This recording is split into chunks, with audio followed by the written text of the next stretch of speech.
Il est 7h13.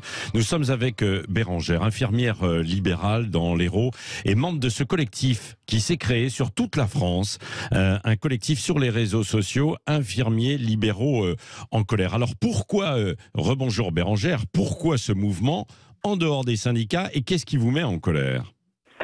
Alors merci déjà de nous donner la parole par le biais de mon intermédiaire parce que ça nous tient beaucoup à cœur. Ça fait très longtemps qu'on a besoin d'aide et les hospitaliers ont été beaucoup applaudis. On les a aidés financièrement et c'est très bien parce qu'ils le méritaient et c'était nécessaire. Mais nous, ce qu'il faut que les gens comprennent aujourd'hui, c'est que la gentille infirmière qui aide votre mamie malade qui est en train de disparaître. On arrête toutes parce qu'on ne s'en sort plus. On nous a gentiment imposer un bilan de soins infirmiers, c'est-à-dire une prise en charge globale du patient dépendant qui nous a mis dans des situations très compliquées puisque moi personnellement je parle de mon cas mais j'ai perdu 1 000 € de salaire par mois. On ne peut plus continuer comme ça. Si vous voyez sur les réseaux le nombre de libérales qui arrêtent ou qui retournent en structure ou qui font carrément autre chose, c'est pas possible. Pourquoi vous avez perdu précisément 1 000 € par mois ? Parce qu'avant, on avait un système de cotation pour les patients dépendants qui nous permettait, avec nos 12 heures de travail par jour, parce que c'est quand même ça, on commence à 5h30 du matin, des horaires de boulanger, clairement, sauf que nous, on termine jusqu'à 20h le soir tard, c'est des horaires continus. Donc évidemment que les journées sont intenses. Et avec ce système de bilan de soins infirmiers, donc BSI, je vais l'appeler BSI, on est passé globalement à 10 € par patient avec 1 heure de soins. Donc qu'on y passe 1 fois, 2 fois, 3 fois, 5 fois dans la journée, c'est un forfait. Et ce forfait-là n'est pas du tout représentatif de notre travail.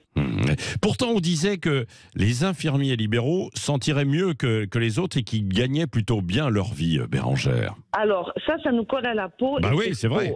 Oui, je l'entends aussi autour de moi. C'était peut-être le cas il y a des années, mais il faut se mettre aux chiffres d'aujourd'hui. Aujourd'hui, c'est plus ça du tout. Les frais de déplacement sont à 2,50 €. Un kiné peut aller jusqu'à 4 €. Un orthophoniste peut aller jusqu'à 4 €. Les médecins prennent 10 € quand ils se déplacent. Pourquoi nous, on est à 2,50 €? Et je vous parle de brut. Tout ça, c'est brut. Une injection, pour vous faire une idée, parce qu'on va parler chiffres, c'est 6 € brut qu'on gagne. Donc 2,70 € dans notre poche. On va chez les gens à 6 h du matin parce qu'après ils vont travailler pour leur faire une prise de sang pour 2,70 € dans notre poche. Une injection, c'est 3,15 €. Il faut en faire combien par jour pour gagner bien sa vie?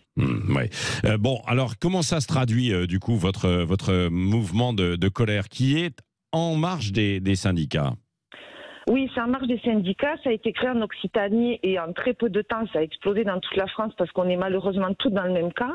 Ça s'est traduit par des envois de feuilles de soins avec nos revendications à l'Élysée. Donc depuis lundi 6 février, ils reçoivent des milliers de courriers avec nos revendications qui sont donc cette annulation du BSI, les frais de déplacement qu'il faut changer, la décote aussi des soins. Il faut aussi le savoir, ça. Quand on va chez quelqu'un, le premier soin est coté à 100%, le deuxième est à moitié, le troisième est gratuit. Je ne crois pas que chez le boucher, on paie moitié prix le steak et le pâté qu'on prend ensuite. C'est pas possible. Oui. Bon, et donc vous voudriez une revalorisation par ailleurs de ces actes alors, et puis des indemnités.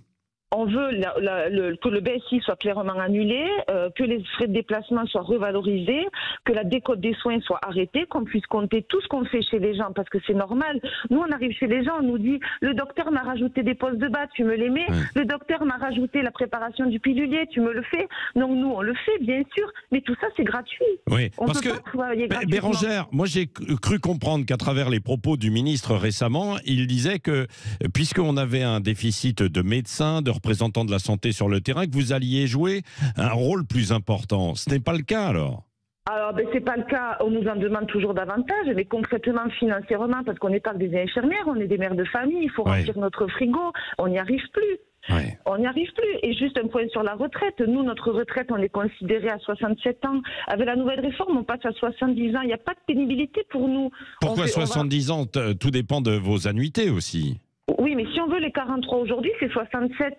J'ai des patients plus jeunes que 67 ans qui sont dépendants. Normalement, à 67, 68 ans, avec la réforme, on verra ce qui passera. Vous pourrez arrêter, quoi, normalement, et bénéficier. Oui. Normalement, mais ce que je souhaiterais aussi, c'est qu'on puisse quand même pouvoir avoir une retraite quand même relativement correcte. Bien sûr. Nous, notre régime de retraite, c'est la Carpinco. On verse des sommes astronomiques. On a toutes fait nos estimations. On tombe à 900 € par mois.